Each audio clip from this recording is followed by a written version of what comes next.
what are the stories you tell yourself? Unless we take the time and effort to recognize and examine these stories, we're unlikely to realize that much of what guides our beliefs and behaviors is just that, stories, not truth. This week, I talk with Tammy Heerman, a fellow coach and author of the book Reframe Your Story, Real Talk for Women Who Want to Let Go, Do Less, and Be More together. Here, we talk about the importance of mindset and the power of talking about the human experience at work. The vast majority of us, regardless of gender, share the same fears. We just manage them differently.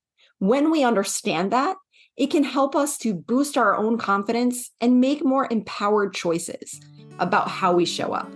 Thank you so much, as always, for listening. Welcome to the Impostor Syndrome Files. My name is Kim Menninger, and as an executive coach and former high-tech leader, my personal mission is to help professionals overcome imposter syndrome so that you can advance your career with confidence. Each week, I interview a new guest who brings a powerful perspective to this conversation, including personal stories, best practices, and new insights. The more we talk about this issue, the more we destigmatize imposter syndrome, recognize that we're not alone, and empower ourselves to access the tools and resources that can help us and those around us. Thank you so much for listening and for sharing with others you think would benefit from this conversation.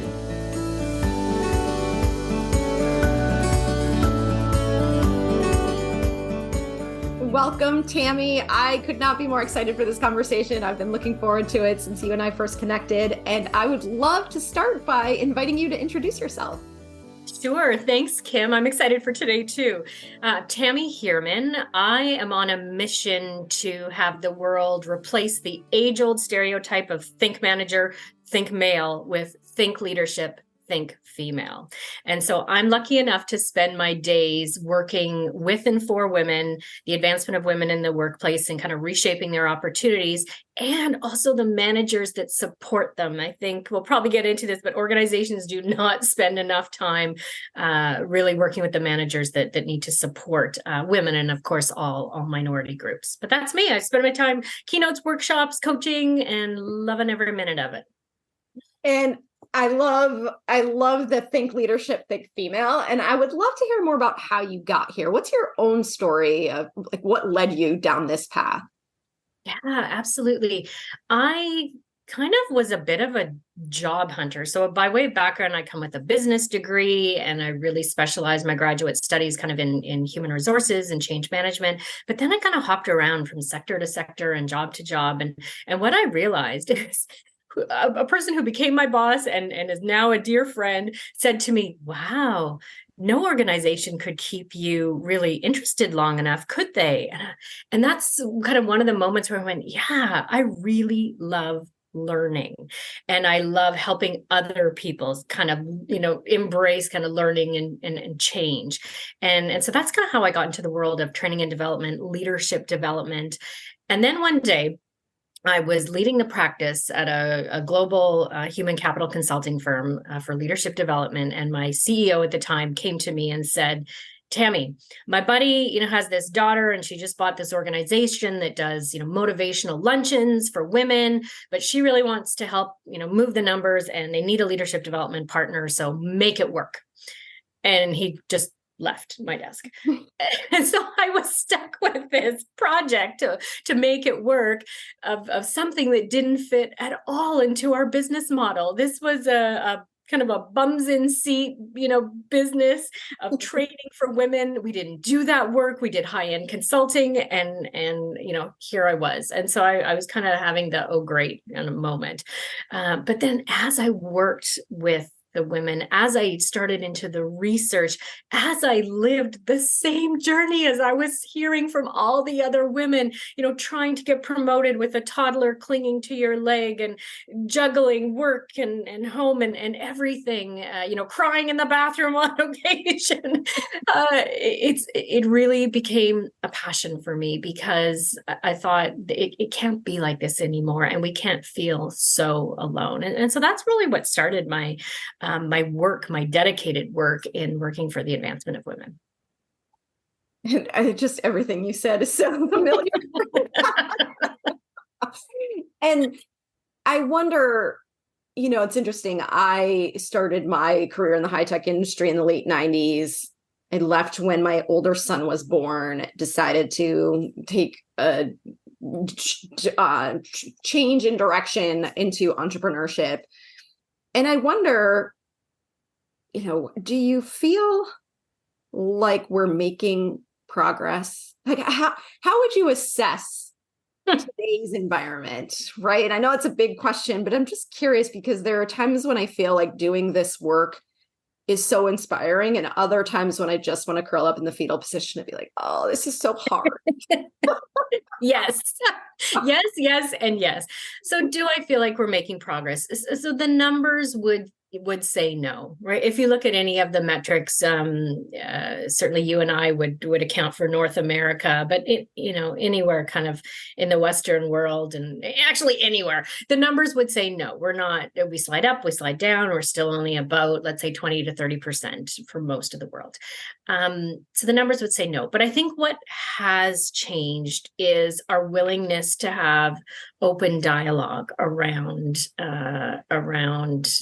human things, everything from starting the pandemic with mental health to menopause, which has become a mainstream, topic now. And thanks to all the good work that's coming out of the UK. But I think we're making progress on our ability to kind of have conversations about what we want the world to look like. So is progress fast enough? Absolutely not. I think both you and I would agree with that. But I feel we're making baby steps. And really, what other choice do we have, Kim, in terms of kind of keeping going? I agree. And I think that is the way that I think about it. What keeps me sane is that it is beyond our individual control to a large extent how fast these system changes move. But where I try to focus is on personal power and what we can be doing as individuals, the choices that we make about whether to stay, how to show up, how to respond to different kinds of situations. And I wonder if you have thoughts on, like, what are the, and this is a big question too, so we can break it down, but what are the biggest opportunities that you see for women today in terms of sort of embracing their own power, in the recognizing that progress is too slow, recognizing that it's really hard. It's the navigating these environments can be very challenging.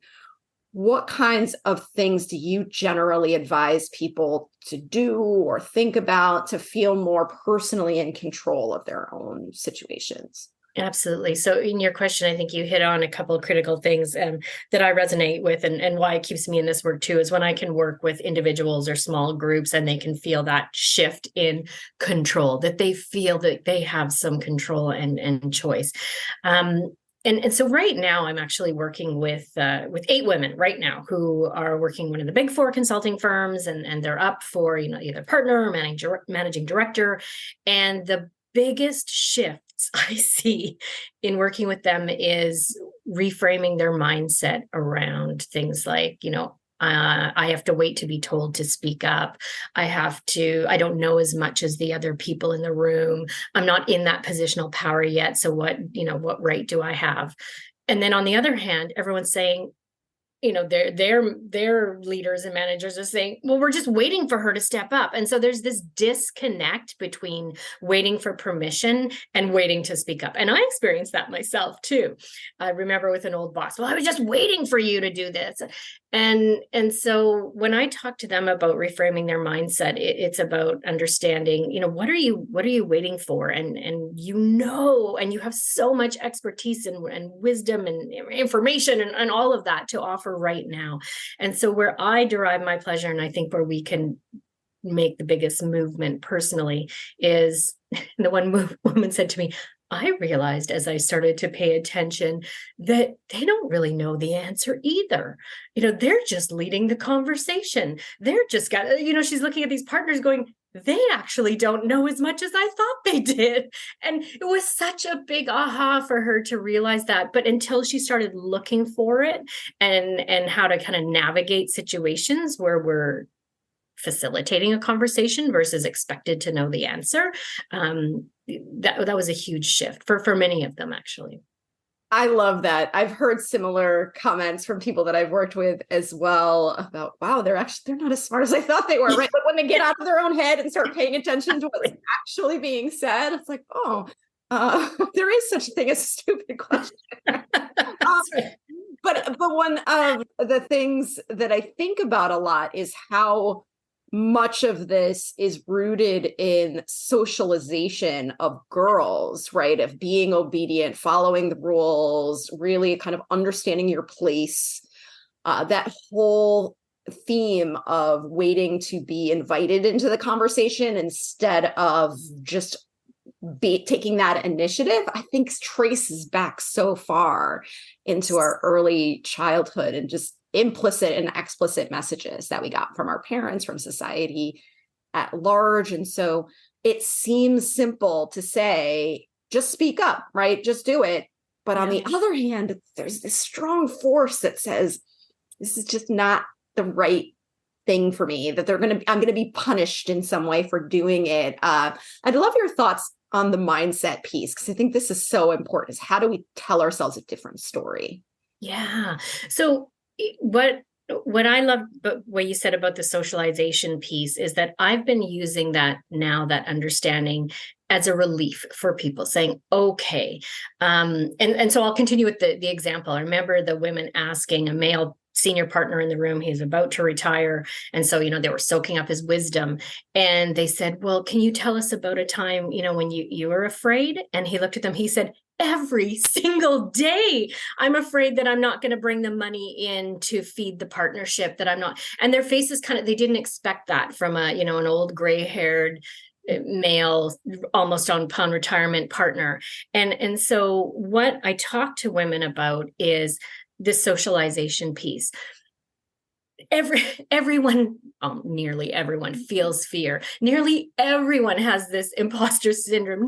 We've just been socialized to deal with it differently. So for girls, stay back, stay safe, don't speak up. Whereas boys, if they feel the fear, push through, be brave, man up, all of those things. But we both have the fear. And so to me, that should be a sense of relief. And so reframing is, does this story serve me anymore? How do we all learn to kind of push through that fear in ways that is certainly authentic to ourselves in terms of our own timing and pacing, but not to say, I'm not going to do it at all. And so I've been kind of reframing this sense of differences in socialization around, let's take this as good news, because I think we thought inherently, well, if they're doing it, then they must be better, smarter, this, that. And that's not the case at all. They're just pushing through the fear faster. That's all. And so let's go, oh, okay, I can do that too. It doesn't mean inherently that there's something inferior about me, which I think is how we feel a lot of the times. And certainly society is telling us that. Oh, that is such a great reframe. I love that, as understanding the socialization as almost liberating, right? Because I'm just I wish there were more of those gray-haired men willing to say that. I know.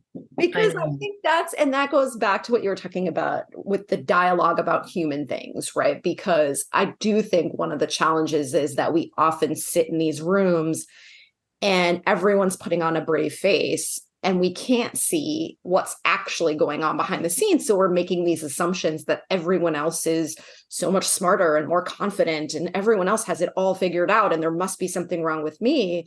Whereas that vulnerability, that willingness to say, no, actually, I'm afraid too, and I just manage it differently, means we can just accept at face value that the fear is going to be there. Yeah. And then we get to make choices about what we do with that. Exactly. And that's why, and I don't know if you experience this, Kim, but so many organizations still ask me, do we need these separate programs for women? And isn't it kind of counterintuitive, kind of separating them out when we're trying to integrate everyone, blah, blah, blah, blah, blah. And yes, we do need these programs, because these are the kinds of conversations that I think we have and are willing to have in a room full of women. Like nothing is better than in a room full of women. And you're reminding me of a story. And I tell this in my book, that there was a woman kind of standing up. She was kind of giving a little presentation I was having her give. And all of a sudden she just stopped and started crying. And so, I stopped the video recording and I said, what story are you telling yourself right now? And to your point of we compare ourselves, and she was looking around and she said, I don't even know what I'm doing here. I don't feel like I'm the same leader as her and her and her. Like, I don't even know what I'm doing here. And the women were all just staring at her going, are you kidding me? And this one woman in sales, who of course is more gregarious and open, and said, I sell things. I lead a team that sells things. You invent things. She was one of the scientists at the organization. And if she didn't exist in her role, they wouldn't have things to sell and market and, operationalize. And so I think these kinds of conversations are so critical, and we need to create environments to have them, to have more vulnerable human conversations, to get these mindset pieces out. I couldn't agree with you more. And I do a lot of women-specific programming too, and the power of normalizing and sharing in those very vulnerable, candid ways, it cannot be overstated. I think that one of the biggest benefits is people walk away feeling like it's not just me. Exactly.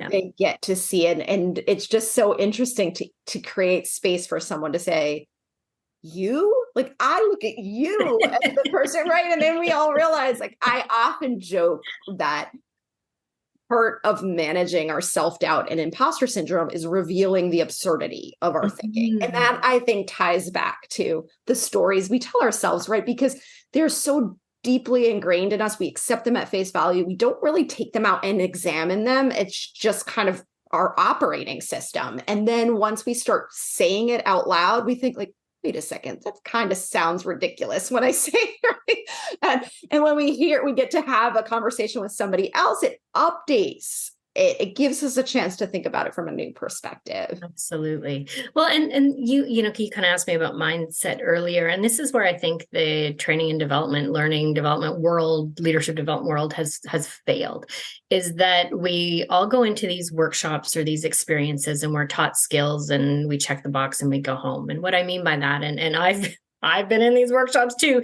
You sit there and you look at the facilitator and you go, I could never do it like you. I could never be like you. And all these stories, like, I could never do that. I'd never say that. I'd never ask that person for a meeting, whatever the content is. And we self-talk ourselves into going, okay, I'm just going to sit through this day or 2 days or half day or 2 hours, and then I'll be on my way and my manager will know I attended and good for me. And rather than saying, okay, let's take this topic, whatever it might be, and say, what are all the, what was the term you used? I loved it. Absurdity. Like, you're thinking about this. And I laughed because back to my opening story, when I said, I started partnering this with this women's organization.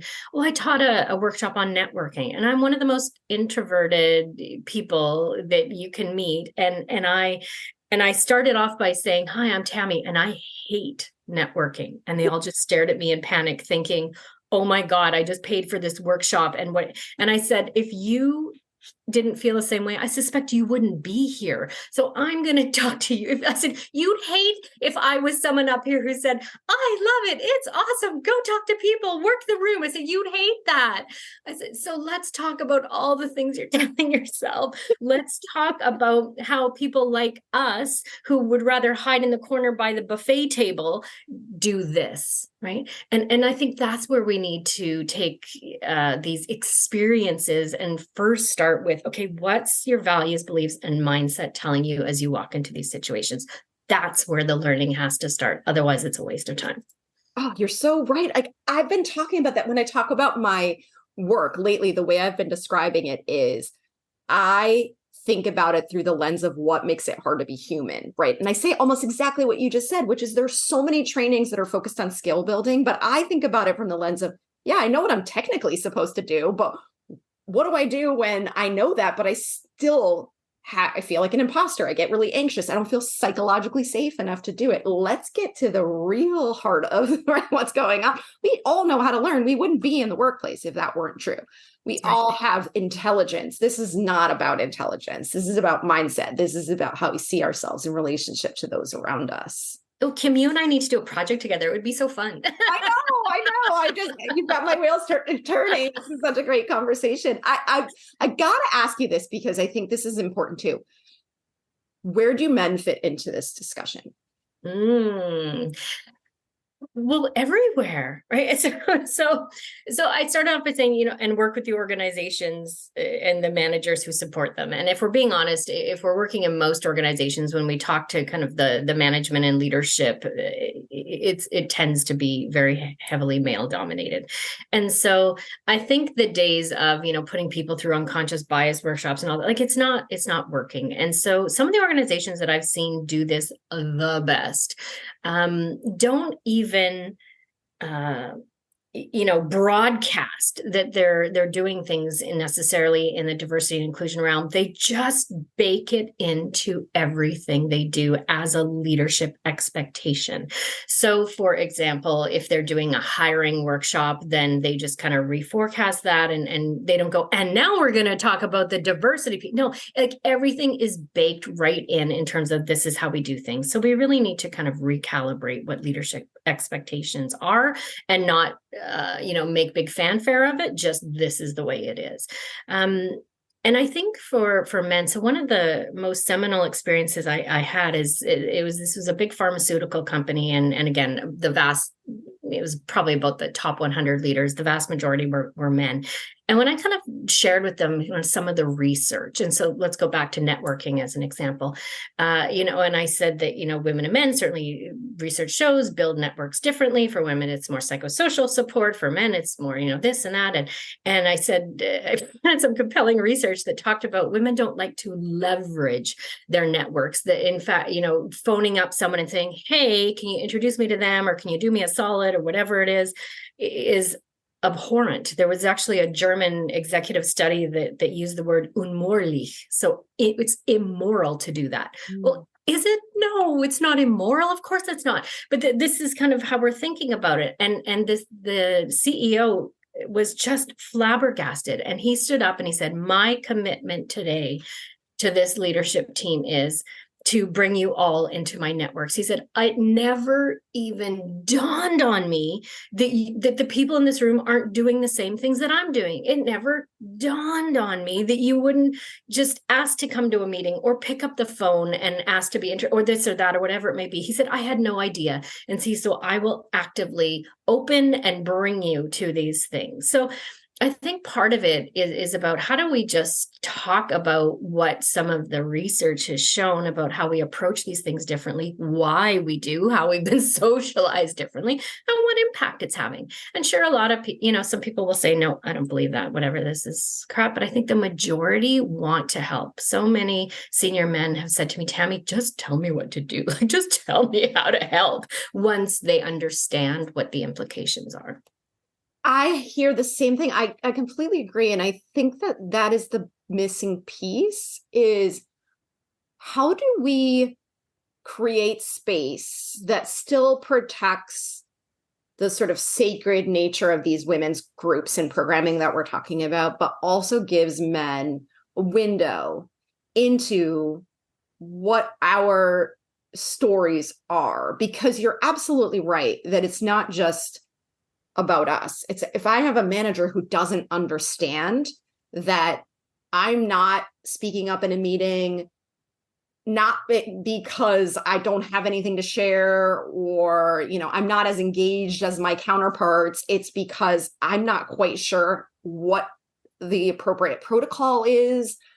That might be misinterpreted by my manager as lack of ambition or lack of commitment or lack of readiness for that next opportunity. Whereas if my manager understands, like the CEO that you're describing, no, actually, there may be a different reason why she's behaving that way. And maybe by proactively inviting her and letting her know that I understand this, that will change that dynamic. And so making sure that they have enough visibility, because so often we're having conversations with each other and we're all nodding our heads and we're getting so much value from it. But if they don't see it, they can't understand or change it.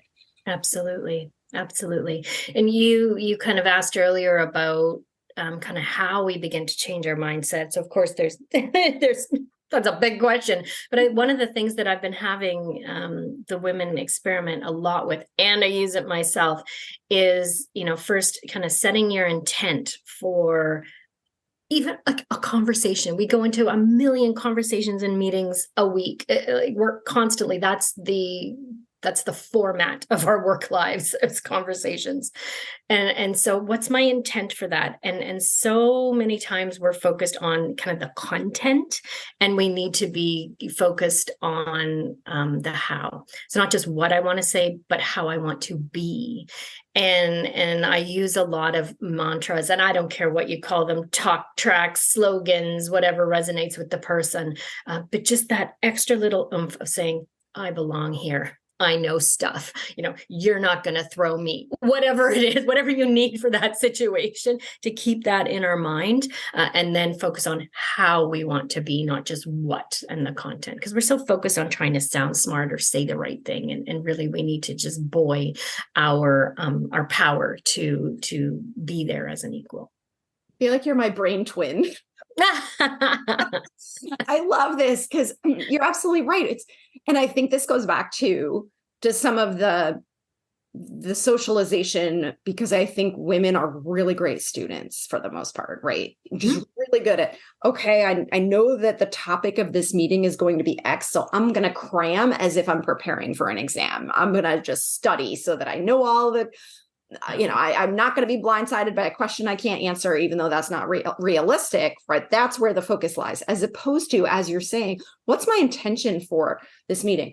How do I want people to experience me in this conversation? What is my purpose for being in this conversation in the first place? Because for me, so often I was focused on what I didn't know and how much smarter all of the people around me were, that I felt so inadequate when I finally realized, like, oh, I'm not here to compete with Bob from engineering. That's his job, right? That's not why I'm here. And so to really try to zoom out a little bit and take that meta level view, as opposed to just what is the substance of the meeting, as you're talking about. Absolutely. And I've seen, and I love the shift when the women I work with realize that, right? Like, it's so empowering for them. Oh my God. Okay, I really only have to say a couple things, and I really just have to, facilitate. I just have to ask a good question sometimes, right? And when that pressure is off, oh, I love seeing that. Yes, exactly. And I say this all the time too, because every new challenge feels like the big one, right? Well, I've survived all the other ones, but this is going to be the time. This is going to be the one, right, that brings me down. And I think it often gets tied to these things like, oh, do I know enough? Am I prepared enough? And one of the things that I will say is, you may not know everything about the topic that you're just entering into now, the conversation you're entering into now. But here are 3 things you definitely already know how to do. You know how to learn, you know how to problem solve, and you know how to be resourceful. You wouldn't have gotten to where you are without those 3 things. And so if you don't know the answer to one question, it doesn't mean that you don't belong in that room, right? You can find it, you can figure it out. And so I think it's really redefining what success looks like in the moment. Absolutely. I've been doing a really fun activity with people lately, and maybe your listeners want to try it for themselves. And I call it a kind of a rapid fire strengths piece. So, you just mentioned 3 really great ones for someone. I challenge, and sometimes if we're online, I'll have them do it in the chat, and I'll say, what are you an expert in? And they just, they panic. I'm not, because all of a sudden we think of Nobel Prize winning, Olympic gold medal, and it's like, no. Of a handful of people that you'll meet in your area, you can confidently say you're the top 1 or 2, not in the world, in your sphere of it, and so what are you an expert at? Okay. And then they'll put something, and like, again, and again. And I just have them rapid fire things that you can confidently say. And even, things like, people can show me a color and I'll tell them what it's called. open the fridge. I can make you a gourmet meal out of anything you have, like, and again, and again, and again. And the purpose is to really rewire our brains. And I think you mentioned it, that we always go to what we don't know, how the insecurities we do feel versus, I'm amazing. I'm this, I'm that. I have all these things and I'll figure it out. I'll figure it out. And it's not the end of the world. And so I love that kind of brain rewiring exercise to kind of get us in that place of feeling really great about what we are. Yeah, and I love the rapid fire nature of it too, because it almost forces you not to second guess. Because I think women often say, well, would other people say I'm an expert at this? Right. Like try to be really precise and quantify, like, what is my actual expertise, especially like you said, compared to these Nobel Prize winners. But you're right. I love that. It, just what do I do better than most, right? Keep it simple. But I think too, that there's this feeling of, oh, well, that just sounds like obnoxious. It sounds cocky and arrogant, as opposed to recognizing it as, no, if I know what I do uniquely well, then I can bring that and be of greatest service to my team, right? And I always like to think about that distinction between service and ego. This is not about me being wonderful or thinking that, having everyone else think I'm wonderful. It's about everybody wants to feel like they're making an impact. Everybody wants to feel like they're doing something valuable. Well, I can't effectively do that if I don't know what I uniquely bring into this, sort of puzzle, right? Yeah. That's one of the other areas, certainly when I'm working with high potentials and they're kind of looking for that next step, that ability to kind of speak in the I and own their, strengths. And that is such a hard thing, more so for women to do. And so, yeah, we do a lot of practicing and retraining of the I and we and all of that good stuff. Because I think so often we think, well, we're throwing our team under the bus or others if we don't give credit to the team. And I said, well, of course you're going to give credit. And of course, and of course, and of course. And in that moment, they're not up for promotion. You are. And so, yeah, I spend a lot of time with those kind of looking for that next step to really step into that place of discomfort. But you know what's neat? And Kim, I don't know if you've come across this, but I have seen a lot of interesting research that men also feel discomfort in that sharing of strengths and accomplishments. And yet again, socialization would say, well, it's a benefit, so do it anyway. And so they do it anyway. And so I have seen that this isn't an area of comfort necessarily for anyone. And yet we look at others and go, wow, they're so comfortable. And sometimes it does feel arrogant when we kind of see others do it in a way, but then let's call it for what it is: arrogance, conceit.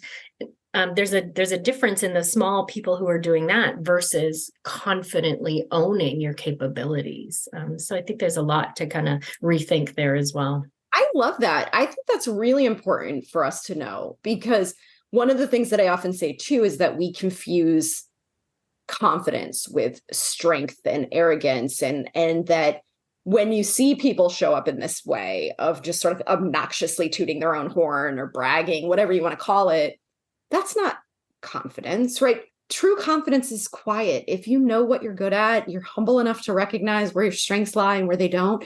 You don't have to be flexing your muscles and sort of peacocking around in front of other people, right? And so I think too that to not confuse that with sort of positive strength, it's a reflection of their own insecurities. And I think that just hearing that research kind of makes you think like, oh, now I get it, right? Because we haven't really been taught, or we don't have great role models for what productive, positive self-promotion looks like, that we're all uncomfortable and we're all trying to figure it out in different ways. And then we still haven't quite cracked the code yet.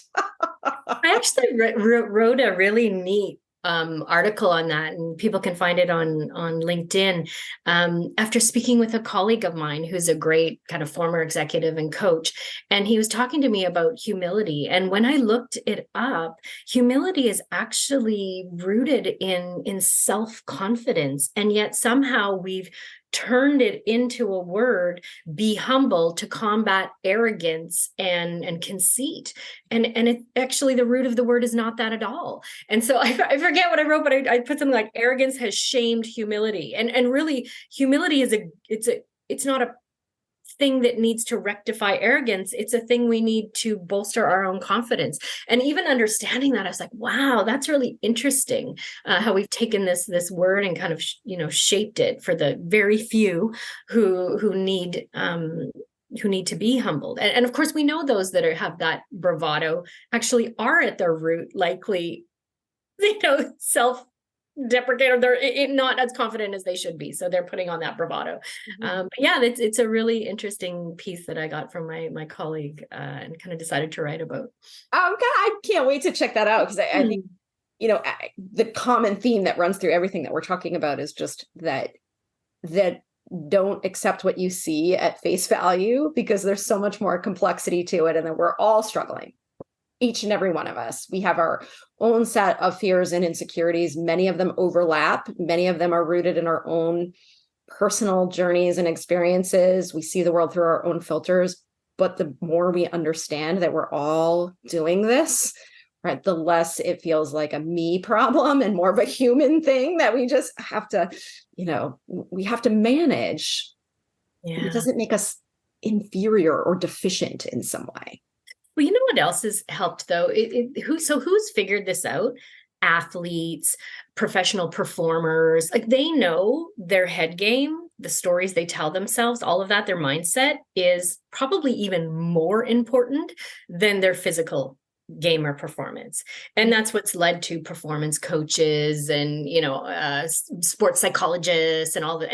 And you only have to look in any news feed to see all of the athletes and performers that have pulled out because of their head game. And it's like, okay, so we get that. We all go, oh yeah, we understand that.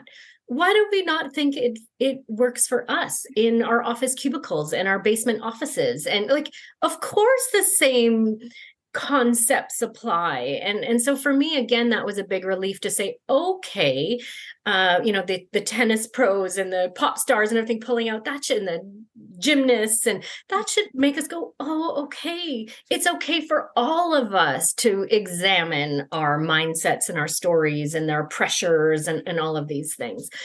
So again, I think we can learn from those that are a lot more public about it now. And I'm not just talking about mental health. I'm talking about like literally getting yourself in the game for your performance, whether that's a presentation or a conversation with your boss or whatever it may be.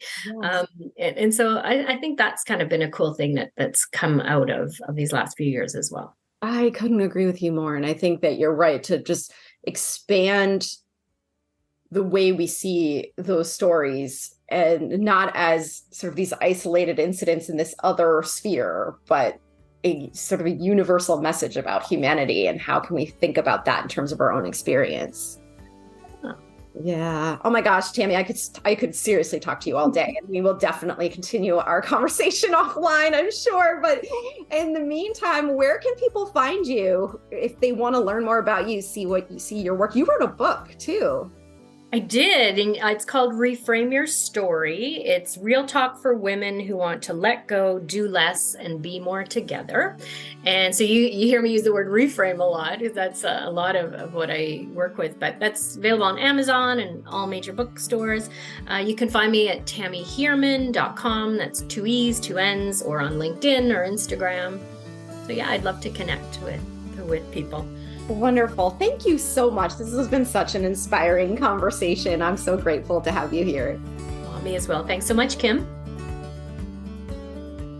Thanks so much for listening to the Impostor Syndrome Files. If you would like to continue this conversation in a safe and trusted space, I would love for you to join my virtual discussion group every Thursday at 12 p.m. Eastern.